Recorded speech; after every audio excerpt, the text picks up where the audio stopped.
дар мавҷ барномаи иттилоотии хабар.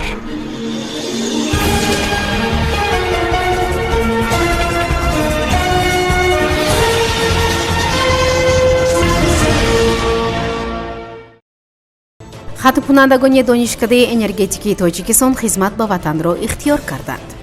ҳалокати 4 нафар дар шаҳри Туз. Владимир Путин ба 3 сокини Душанбе мактуби шодбошӣ фиристод. хонандагони муассисаҳои таълимӣ дар олимпиадаҳои гуногун ҷойҳои намоёнро сазовор шуданд. ғарқи 3 нафар, наҷотдиҳандагон ҷасади 2 нафарро пайдо карданд.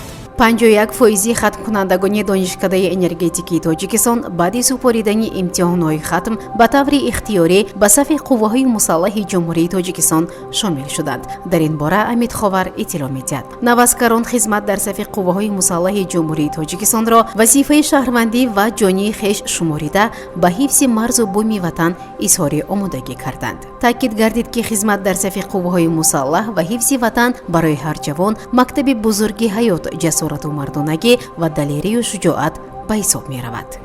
дар деҳаи Холматови ҷамоати деҳоти Худойназари ноҳияи шаҳри Туз 4 нафар пас аз истеъмоли ғизо фавт диданд. дар ин бора дафтари матбуотии Кумитаи ҳолатҳои фавқулодда хабар дода афзудааст ки ҷамъан 9 узви 2 оила аз хӯрок заҳролуд шуданд ки дар натиҷа 4 нафар ба ҳалокат расида, 5 тани дигар дар шӯъбаи эҳёи беморхона бистарӣ шуданд, омадааст дар иттилоия.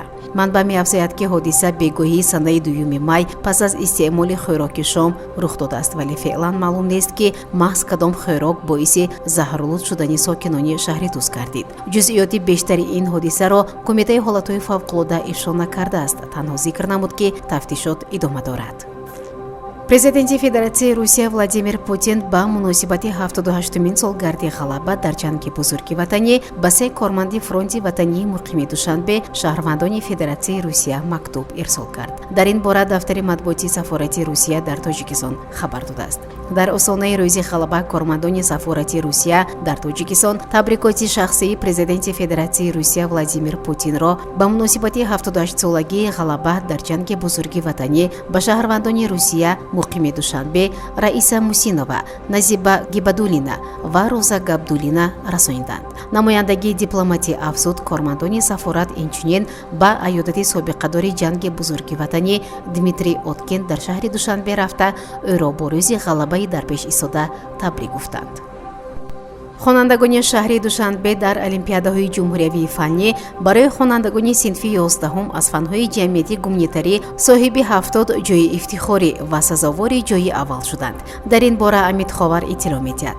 дар олимпиадаҳо хонандагони вилояти Суғд сазовори 46 ҷойи ифтихорӣ, вилояти Хатлон сазовори 40 ҷойи ифтихорӣ, шаҳру ноҳияи тобии ҷумҳурӣ сазовори 7 ҷойи ифтихорӣ ва вилояти Мухтори Кӯсони Бадахшон сазовори 10 ҷойи ифтихорӣ гардиданд.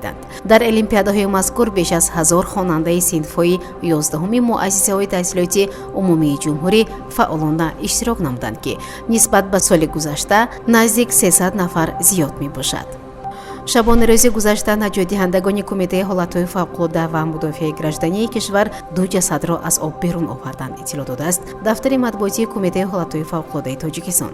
ба иттилои манбаъ ба қисми навбатдории Кумитаи ҳолатҳои фавқулодда хабар расид ки дар кӯҷаи академик Кораҷабовҳо наздикии вазорати адлия дар як селроҳа ҷасади марди тахминан 50-55 сола намудор аст. наҷотдиҳандагони раёсати Кумитаи ҳолатҳои фавқулодда дар шаҳри Душанбе ба ҷои ҳодиса расида ҷасадро берун оварданд ва ба мақомоти ҳифзи ҳуқуқ супориданд. шахсияти ҷасад ва сабабҳои марги ӯ муайян карда мешавад.